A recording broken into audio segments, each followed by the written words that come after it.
um breve relato, seguindo a liturgia do nosso regimento e do que diz a Lei 1079, e depois disso nós vamos então submeter a questão de ordem do ilustre deputado Kennedy. Como todos já sabem, os termos da denúncia oferecida por Ralph Guimarães Zimmer Filho foi convertida em representação e imputa-se ao senhor governador do Estado, Carlos Moisés da Silva, a prática das condutas tipificadas no artigo 40, inciso 5º e 7º, cumulado com o artigo 9º, item 7, artigo 11, item 1 e artigo 74, todos da Lei 1079/50. Tributa-se na denúncia a Sua Excelência a responsabilidade pela reimplementação em folha de pagamento de gratificação aos procuradores do Estado de Santa Catarina, denominada verba de equivalência, paga até meados de 2019. A gratificação, então, em questão equiparou o salário da categoria a dos procuradores da Assembleia Legislativa.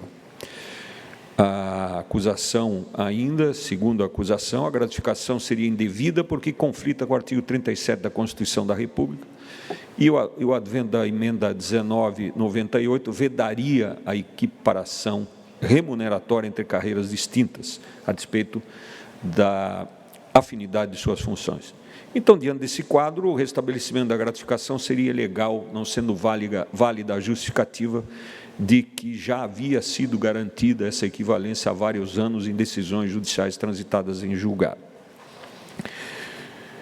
Embora não se aponte ato direto do denunciado, a ele se imputa a responsabilidade pela manutenção do pagamento e pela defesa pública de sua legalidade, bem como a omissão que visasse punir os responsáveis pela implementação da verba. Teriam ambos, dessa forma, agido dolosamente, na medida em que assegurar a manutenção do pagamento indevida dessa verba e de equivalência, e, de modo omissivo, não tomaram as medidas necessárias à sustentação do pagamento ou à investigação de sua legalidade. O denunciante, nesta audiência, nesta sessão, usou da palavra no tempo regulamentar, na sequência houve a sustentação oral, tanto dos advogados do denunciante como do advogado do denunciado. Seguiram-se, então, as discussões e apresentou-se questão de ordem pelo deputado Kennedy Nunes do pedido de vista em relação a dois fatores. Pedido de vista em relação a dois fatos ocorridos durante os trâmites do processo. O ato administrativo da governadora e o julgamento do Grupo de Câmaras de Direito Público. Então, eu submeto agora a apreciação de Vossa Excelência, um por um, sim ou não. Sim ou não. Presidente, uma questão de ordem, pela ordem. Nova questão de ordem pelo deputado Kennedy Nunes. Eu gostaria de agradecer, inclusive, o eminente desembargador Schuch, que com a sua experiência tinha colocado para ouvir todos, e eu, ouvindo todos, eu queria, senhor presidente, vendo que a situação com a oitiva do voto dos desembargadores e também da questão que foi colocada, eu retiro o pedido de vistas para que nós pudéssemos fazer, até porque eu vou manter aquilo que eu já tinha de início pensado. A minha vontade era exatamente tirar algumas dúvidas, mas ouvindo os nobres desembargadores, eu mantenho e vou no mesmo fulcro do voto do eminente desembargador Luiz Fernando Schuch. Obrigado. Pois não, deputado Kennedy Nunes, muito obrigado pela sua manifestação. Vossa Excelência refluiu, então, do pedido de vista e fica prejudicado, então, a submissão ao colendo tribunal dessa questão de ordem que foi enfatizada na primeira fase. Com isso, nós vencemos todas as etapas e vamos à votação nominal prevista no nosso regimento e prevista na Lei 1079 de 1950, referendada pelo Supremo Tribunal Federal. A pergunta que vai ser submetida a Vossas Excelências é simples. Cometeu o acusado Carlos Moisés da Silva os crimes que lhe são imputados e deve ser condenado à perda do seu cargo? Esses são os termos, as palavras ipsilíteres da lei. Então, eu vou iniciar, sim ou não, senhores desembargadores, senhores deputados. Somente essa é a resposta.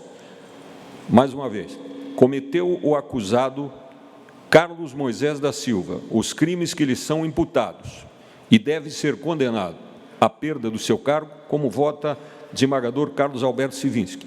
Não, senhor presidente. Como vota deputado Kennedy Nunes? Sim, senhor presidente. Como vota desembargador Sérgio Antônio Rizelo? Não, senhor presidente. Como vota deputado Maurício Scudlark? Não, senhor presidente. Como vota desembargadora Cláudia Lambert de Faria? Não, senhor presidente. Como vota deputado Sargento Lima? Sim, senhor presidente. Como vota desembargador Rubens Schultz? Não, presidente. Como vota deputado Luiz Fernando Vampiro? Abstenção, senhor presidente. Vossa Excelência oferece a abstenção, pois não. Como vota o desembargador Luiz Felipe Sigerschuk? Sim, senhor presidente. Como vota o deputado Laércio Schuster? Eu voto com a maioria do Tribunal de Justiça de Santa Catarina, não. Pois não.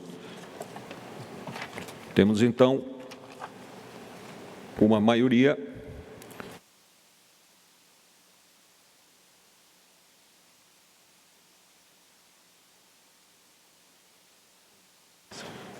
Seis votos a 3, com uma abstenção. 6 votos a 3, não reconhecendo o crime apontado ao senhor governador Carlos Moisés da Silva. Na sequência, eu farei a leitura, então, da sentença.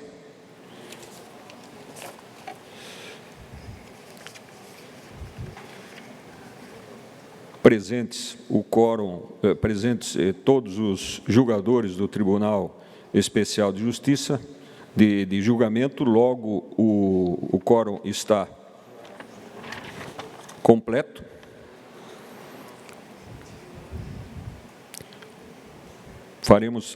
Farei na sequência a leitura. Peço a consideração de todos para aguardar mais alguns minutos, em razão da adequação aqui da Secretaria aos fatos realizados e verificados até o momento.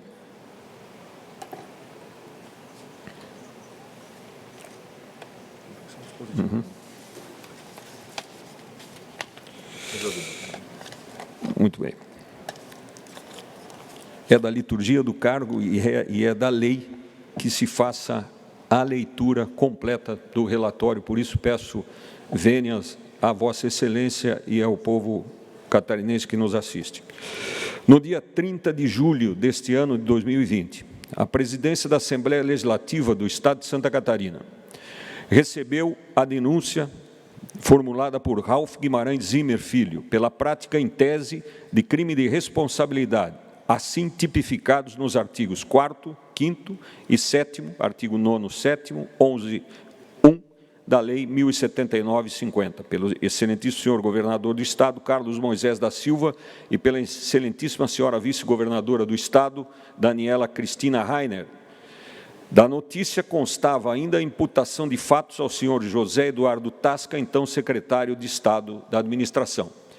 Em suma, a denúncia dá conta de que os representados teriam implementado gratificação exclusivamente aos procuradores do Estado, sem base legal e fundada em interpretação controversa de decisões judiciais, anteriores, inclusive, equiparando a remuneração daqueles agentes públicos à remuneração dos procuradores da Assembleia Legislativa de Santa Catarina.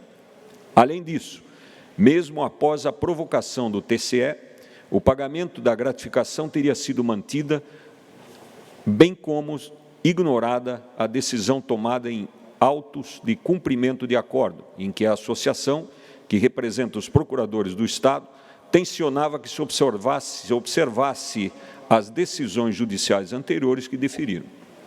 Em sede de mandado de segurança, o pagamento da verba, que era paga ordinariamente até meados de 2019, quando então foi descontinuada pelo Executivo, entre outras medidas de contingenciamento das contas públicas, o denunciante alega ainda que os representados cometeram crime de responsabilidade, na medida em que autorizaram o pedido de pagamento da gratificação que sabiam ser ilegal. No mais, o senhor governador do Estado e a senhora vice-governadora teriam ainda dolosamente defendido publicamente o pagamento da gratificação sem observar a decisão tomada nos autos de cumprimento de acordo, que impedia qualquer acordo para pagamento de atrasados em relação à verba em questão. Por fim, responderiam ainda pela omissão, quer por não tomarem medidas para impedir o pagamento da gratificação, quer porque não teriam agido de forma a sancionar os responsáveis pela avaliação e implementação dos pagamentos devidos. Em 25 de agosto de 2020, por ato da presidência da Assembleia Legislativa, foi constituída a comissão especial, formada pelos senhores deputados Moacir Sopelza, Luiz Fernando Vampiro, Marcos Vieira, Ismael dos Santos, Fabiano da Luz, Sérgio Mota, João Amin, Maurício Scudilar e Gessé Lopes, destinada a formular parecer da representação. Após a apresentação da defesa pela representada e pelo representado, e da ordenação dos trabalhos, a comissão especial, em parecer de relatoria do deputado Luiz Fernando Vampiro, autorizou o processamento da senhora vice-governadora do Estado e do senhor governador do Estado pela prática em tese do disposto no artigo 4º, parágrafo 5º e 7º, cumulado com o artigo 9º, item 7, artigo 11, item 1 e artigo 74, todos da Lei 1079, ao tempo em que reconheceu a perda de objeto em relação ao senhor José Eduardo Tasca. Submetido ao plenário da Assembleia, o parecer foi acolhido pela maioria dos seus membros, autorizando o processamento do pedido de impeachment nos termos propostos pela comissão especial. A presidência do Tribunal de Justiça foi comunicada em 18 de setembro de 2020, da edição dos decretos legislativos número 18.335/2020 e 18.336/2020, que autorizavam o processamento do senhor governador do Estado e da senhora vice-governadora do Estado. Na data de 23 de setembro, o Poder Judiciário de Santa Catarina sorteou os senhores desembargadores Carlos Alberto Sivinski, Sérgio Antônio Rizelo, Cláudia Lambert de Farias, Rubens Schultz e Luiz Felipe Sigerschuk para comporem o Tribunal Especial de Julgamento. No mesmo dia, a Assembleia Legislativa elegeu os senhores deputados Kennedy Nunes, Maurício Scudilar, Sargento Lima, Luiz Fernando Vampiro e Laércio Schuster, membros do Tribunal Misto. Em 25 de setembro, foi instalado o Tribunal Especial de Julgamento no plenário deputado Osni Regis da Assembleia Legislativa. Na sessão, foi aprovado à unanimidade o roteiro detalhando o processo e julgamento da representação 001.5/2020, e o deputado Kennedy Nunes foi sorteado relator do parecer a ser submetido ao Tribunal Especial para eventual admissibilidade ou não da denúncia. Em petição avulsa, a defesa dos representados postulou a apresentação de defesa prévia, que indeferi em decisão de folhas 1984 e 1992. Notificado da sessão de julgamento, o denunciante postulou a juntada de documentos, o que indeferi na ocasião, folhas 2052. As defesas da representada e do representado, por outro lado, requereram a suspensão do processo até julgamento da reclamação, alegando que a solução daquele recurso, lá no Tribunal de Justiça, repercutiria na tipificação dos fatos apurados nesses autos e que, por isso, reputavam tratar-se de questão prejudicial. O pedido foi rejeitado em folhas 2087 e 2090. Apresentado o relatório pelo relator do parecer, em 23 de outubro de 2020 foi realizada a sessão para deliberação dos seus termos pelo plenário deste Tribunal Especial de Julgamento. Dispensada a leitura a pedido do relator, o procurador do denunciante e os procuradores dos representados fizeram sustentação oral. Ao fim da votação, a denúncia foi rejeitada por maioria em relação à senhora vice-governadora e admitida também por maioria em relação ao senhor governador do Estado. Cumprindo o disposto no artigo 57 da Lei 1079/50, foi determinada a suspensão do representado das funções de governador de Estado, assim como ordenada a redução de 1/3 dos seus vencimentos. Intimado, de acordo com 58 da 1079, o denunciante apresentou libelo e requereu diligências. O denunciado contrapôs a peça. Em seguida, o libelo foi rejeitado por inadequação e os requerimentos indeferidos em face da ausência de justificação válida. O denunciante formulou nova petição, requerendo a juntada do processo administrativo em curso no Tribunal de Contas do Estado.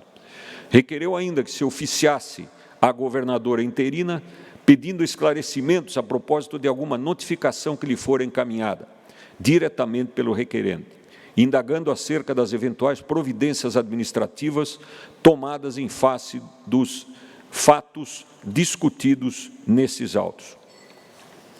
Indeferiu os pedidos, facultando, porém, a juntada do que foi requerido pelo próprio denunciante. O deputado Kennedy Nunes formulou requerimento de diligências, a oitiva de testemunhas e a requisição ao Tribunal de Contas do Estado de cópia de eventuais ofícios encaminhados ao representado, dando conta dos fatos aqui discutidos. O pedido foi indeferido. Em 25 de novembro de 2020, o Grupo de Câmaras de Direito Público do Tribunal de Justiça de Santa Catarina acolheu, em parte, por maioria, a reclamação interposta pela APROESC contra a decisão do Tribunal de Contas do Estado, que havia sustado cautelarmente o pagamento da gratificação, anulando a decisão da Corte de Contas.